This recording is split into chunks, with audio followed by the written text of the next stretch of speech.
If you like audiobooks or audio shows, check out a free trial of Audible. Just click the link in the description. Welcome to MINDSHOCK. Today we're taking a look at another conspiratorial topic, paranoia versus awareness. And many points that just fall on the deaf ears of the coincidence theorists. No matter the historical reference, no matter the irrefutable proof. Because that, of course, is the nature of hardcore coincidence theorists. But conspiracy theorists, aka critical thinkers, they can tell the difference between what is unfounded paranoia and actual fact-based awareness based on track records of certain agencies. For example, spy agencies. There was once upon a time when people thinking the CIA was listening on the phone was considered outlandish paranoia by the cognitive dissonant coincidence theorists. Obviously, that's all just accepted now. The coincidence theorists like to pretend that they never denied it. But yeah, in the past decade or two, it was quite made fun of by the coincidence theorists. Looking at those crazy tinfoil hat conspiracy theorists, aka critical thinkers, who are actually paying attention to the patents in existence, to nanotechnology and the development of such, to Moore's law, exponential technological advancement, and just the history of government spying on their own citizens. I mean, this is a real no-brainer. But obviously, coincidence theorists are not known for their brain power. As always, if you enjoy the podcast, you can donate to our PayPal. Just check the link in the description. Make sure you subscribe to the channel. Hit the bell for notifications. If you like the podcast, hit the like button. Share it across social media platforms, of which you can find us on Twitter, Facebook, Reddit, and Patreon. Patrons do get priority for case or topic requests, co-podcasters, logical analyses, and more.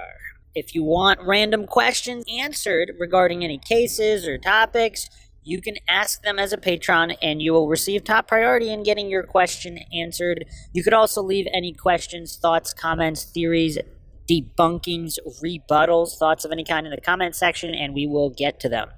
All right, so let's jump in here. So once upon a time, Stephen King said perfect paranoia is perfect awareness.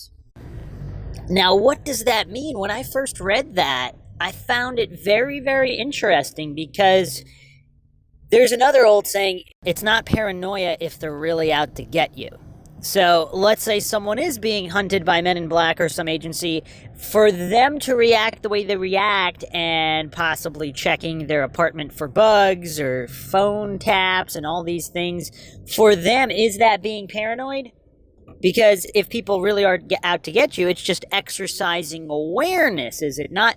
Now, how do you know when they're out to get you or not? This is not a podcast on targeted individuals, although we have mentioned that in the past on MINDSHOCK, and that is a very disturbing and dark topic, particularly for those supposedly afflicted with this phenomena, for lack of a better word. But is it really entirely out of the question that government agencies would do this? I mean, nobody's saying this is on the books, although it might be on the books. But black budget and such, this is nothing new to government operations.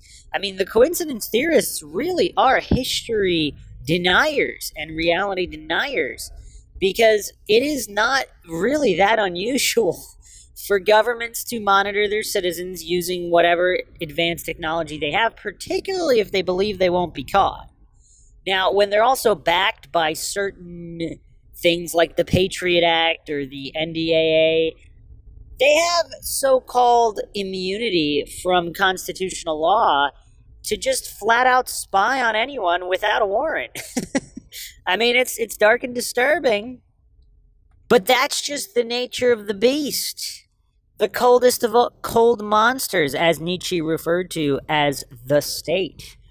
And yeah, it's really bizarre that in this day and age, we still have coincidence theorists who are denying any kind of nefarious government activity in this regard. Now, I'm going to take a step away from the conspiratorial angle and move a little bit supernatural. People that are paranoid about ghosts or supernatural entities, interdimensional entities, whatever you want to call them. They think they're being haunted or whatever. Now, if these entities are real, I'm not saying they are, but if they are these individuals really being paranoid, or are they just more aware of what's going on, more aware of the unseen world? Now, in typical mind shock fashion, we're not going to fall for any black and white fallacies or pretend to know anything for sure, because this is mind shock. The only thing we know for sure is that we don't know anything for sure. Because how much human knowledge can be rounded to basically zero in terms of, or our modern Western civilization's knowledge, our very, very limited science, or scientism rather. Most people refer to scientism when they say science because they don't know the differences. Check out Scientism Simplified if you haven't listened to that MindShock podcast. We go pretty in-depth in exactly what is scientism and how it's being used in the world as religious faith-based beliefs, appeals to authority, indoctrinations into the cult of state worship.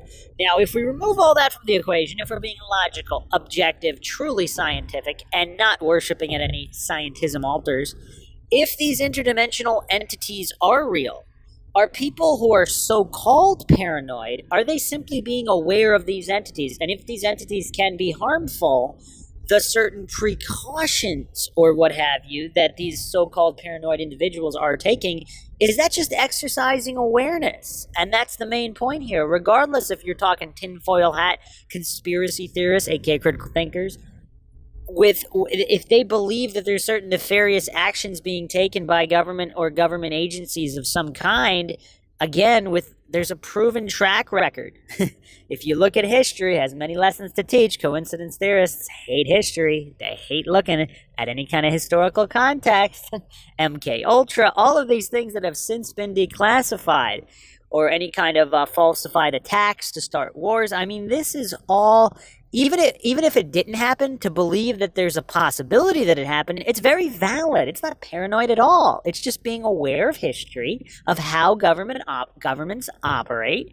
It's really, I mean, only to coincidence theorists does it seem strange or crazy.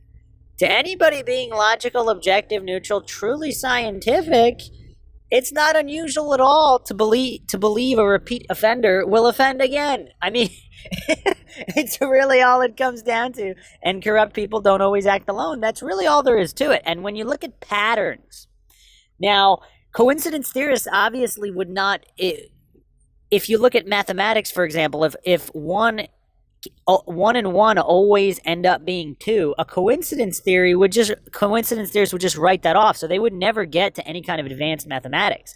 Now, the equivalent, therefore, is any kind of really insane sounding conspiracy theories, like there's listening devices in toasters, or all these smart devices are spying on you.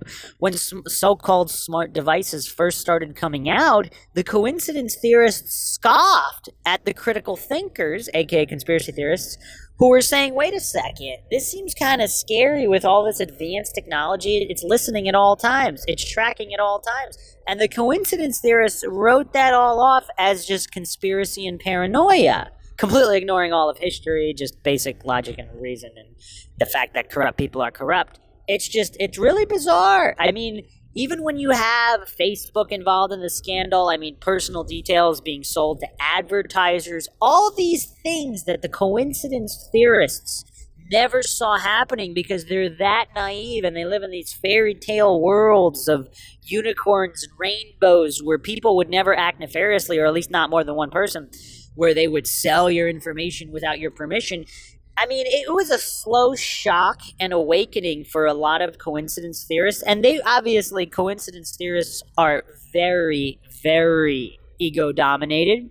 A lot of them are narcissistic. So they won't admit being wrong, most of them. They can't comprehend that. They think that their Dunning-Kruger is just too extreme to see the limitations of their comprehension ability. So they'll never really admit they were wrong. They'll just kind of pretend it wasn't that unusual, or it was never really a conspiracy in the first place. They'll downplay, they'll ignore, they'll execute all these basics of psychology in dealing with these situations. So for the future, any kind of new conspiracy, obviously chemtrails, you call it aerosol spraying, all of a sudden the coincidence theorists pretend they never denied chemicals in the air that were non-contrails. So it's all quite bizarre. So what's truly being paranoid versus being aware? What are the differences, if any? And it's very easy to criticize from the outside without actually knowing. Because as I've talked about many times, it's impossible to really know all the variables. So how accurate is someone's assessment going to be? Oh, this person's paranoid. Well, if they haven't lived that person's life and they don't have the amount of information that individual has, it might be awareness and not paranoia. Obviously, this is MINDSHOCK. We're not falling for black and white fallacies.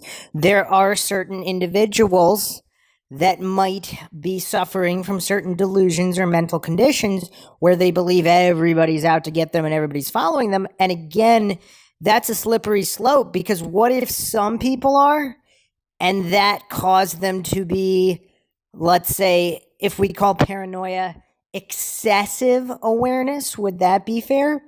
So if there are certain people that are out to get an individual, and then they go so far down that rabbit hole, they just kind of assume each and every person is out to get them.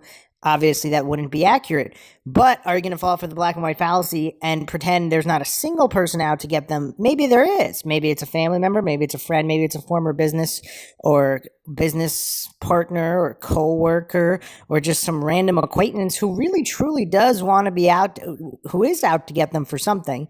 And then that gets kind of snowballed in their own brain, and it turns into something else. That doesn't necessarily mean the root cause was imagined. A lot of coincidence theorists like to pretend that anybody who says they're being chased by government agents or whatever, that they're all completely insane and none of that is ever true.